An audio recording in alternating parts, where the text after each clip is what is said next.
안녕하세요. 더한투자 전문 노아입니다. 최근 네오 이뮨텍에 대한 관심이 시장에 참 많더라고요. 당월에 상장한다고는 하는데 이 네오 이뮨텍에 대해서 상장하기 전에 국내에 어떤 관련주들을 먼저 접근해 볼 만한지 한번 알아보는 시간을 가질 텐데요. 지금 제가 차트 띄워놓은 게 국내 관련주로 제가 좀 괜찮다 싶어서 가져왔는데 관련주 소개해드리기 전에 먼저 당연하게 네오 이뮨텍에 대해서 말씀드리고 코어가 뭔지 한번 보고 그 다음에 이어서 관련주 설명까지 다 드리도록 하겠습니다.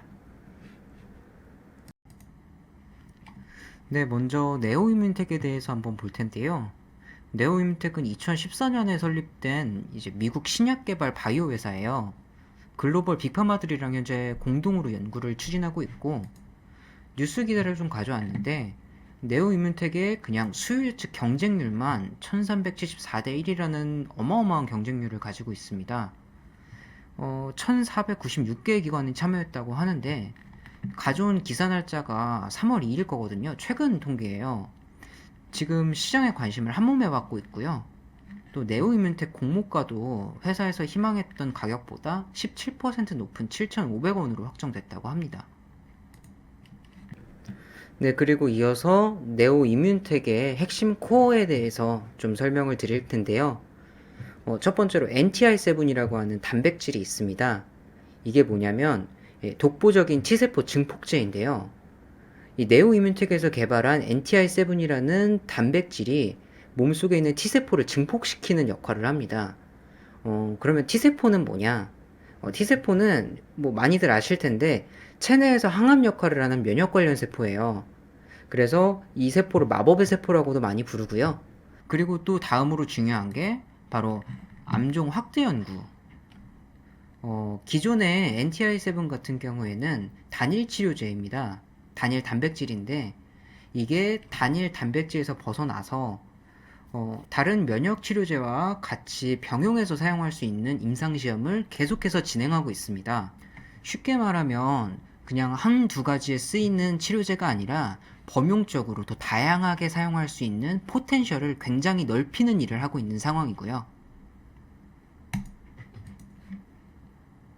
네, 여기 나와 있는 게 NTI7은 인터루킨 7의 강화된 형태. 아까 위에서 말씀드린 내용인데 여기 나와 있는 인터루킨이 뭐냐면은 쉽게 말해서 백혈구를 포함한 세포에서 분비가 되는 단백질이에요.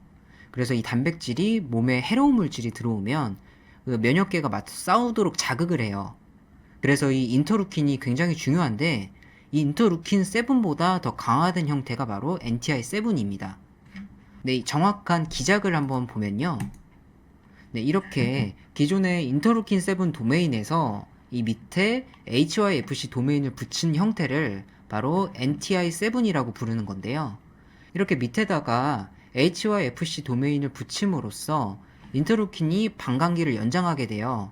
그래서 생체 이용률이 더 높아지고 기존보다 효능이 더 강하게 됩니다. 지금 진행하고 있는 임상개발 프로그램을 살펴보면요.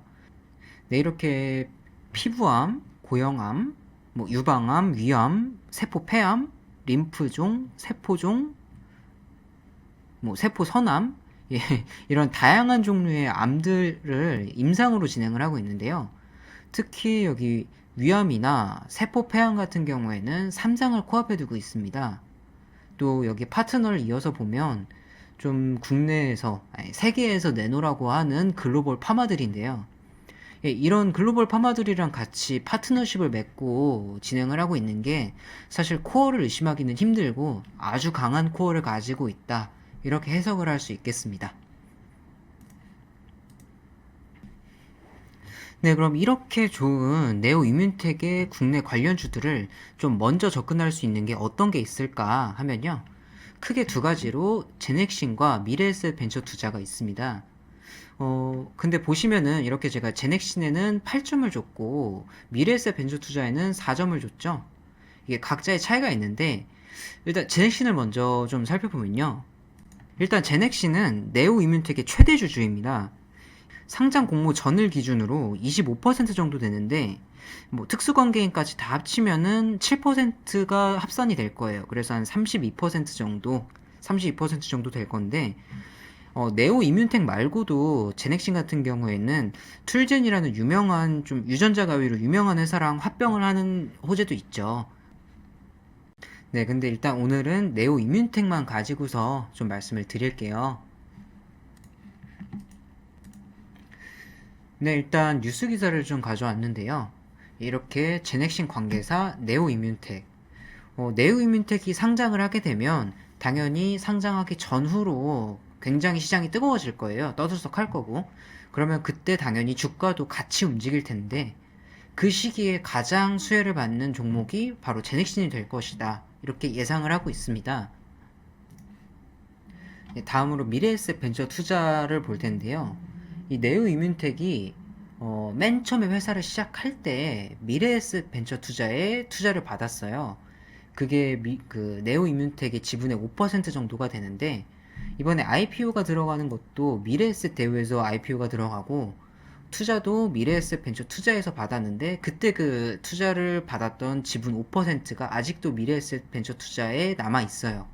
그래서 지금 관련주로 들어가고 있는 상황이고요.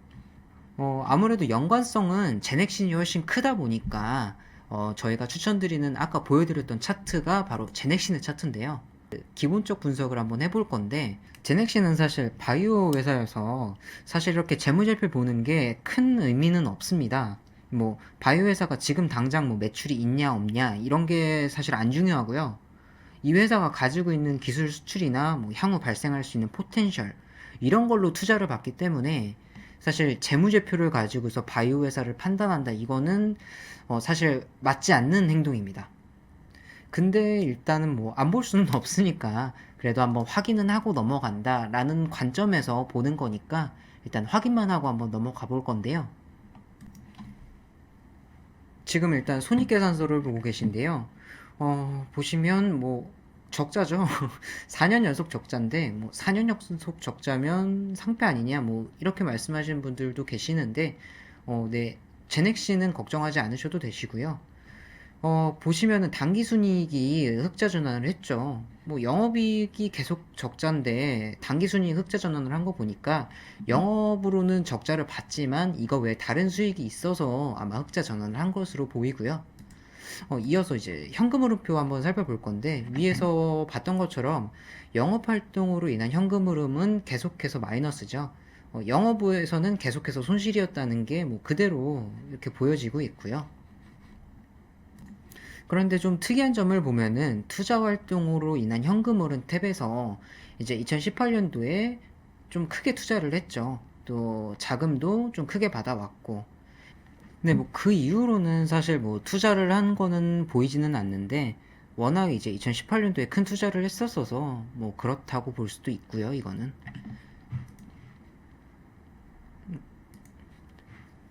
네, 다음으로 마지막 이제 대차대조표를 좀 볼 건데요. 그런데 보시면, 여기 이익잉여금이 좀 크죠. 1650억. 좀 큰데, 뭐, 그래도 지금 여기 자본잉여금을 보시면은 4900억 정도로 이것도 큽니다. 그래서 만약에 뭐 나중에 뭔가 이 결손금이 크게 문제가 된다, 크게 이슈가 터진다라고 하면은 뭐 무상증자를 통해서라도 어느 정도 자금 마련을 해서 해결할 수 있을 것으로 보이고요. 또 보시면 2018년도에 그때 2,500억을 투자를 받은 게 보여지는데 예, 이 투자 받은 내용이 워낙 크기 때문에 이걸 기준으로 지금 결손금이 늘어나는 거는 사실 크게 의미가 없다고 보여지고요. 근데 부채 탭을 한번 열어서 봤는데 역시나 지금 유동부채는 거의 없죠. 크게 투자를 받은 바이오 기업이라서 그런지 기본적으로 짜잘한 부채들이 거의 없습니다. 투자가 부족하게 되면은 이런 부채들을 끌어다가 계속 바이오사에서 투자를 하는데 제넥신 같은 경우에는 워낙 크게 투자를 받았던 터라서 현재 부채가 없는 수준이라고 보셔도 될 것 같습니다. 네, 그리고 이어서 자산 탭을 봤는데요. 유동자산과 비유동자산이 있는데, 유동자산은 말 그대로 1년 이내로 처리를 해야 되는 자산으로 생각을 하시면 됩니다. 근데 총 자산이 5,300억 정도로 보이는데 거의 다 비유동자산으로 되어 있죠. 굉장히 재무적으로 탄탄하다고 볼 수 있습니다, 오히려. 좀 안전한 회사고 시장에서도 신뢰를 가지고 있는 기업이고. 네, 이제 차트를 좀 보실 텐데요. 아까 처음에 띄워드렸던 그 화면이 제넥신입니다. 네, 근데 이렇게 보시면은 지금 2020년 3월 코로나 이후로 정말 미친 듯이 올랐어요. 거의 최저점 4만 원에서 19만 원이니까 4배가 넘게 올랐죠. 현재 지금 보시면 물리적으로 지지를 받고 있는 구간이 확인이 돼요. 이게 보면은 작년 7월 정도로 확인이 되는데, 이 작년 7월이면은 아직 1년이 안 됐죠. 예, 근데 이 구간에서 현재 확실히 거래가 확인이 된 구간이고, 또 이 구간에서 현재 지지를 받고 있는 것처럼 보이고, 그렇기 때문에 어느 정도 매력은 있는 자리로 보이는데요. 근데 또 사실 코로나 이후로 많이 올랐기 때문에 이 부분에서 하락을 하고 현재로 이제 지지를 받고 있는 게 어느 정도 이격은 있어요. 이 부분이. 어느 정도의 이격은 있지만 확실히 제넥신이 가지고 있는 포텐셜 그리고 모멘텀을 봤을 때 네, 이번에 상장하는 네오 이뮨텍 모멘텀도 아직 살아있고 또 아직 모멘텀으로 발현이 안 된 툴젠 모멘텀도 아직 살아있죠.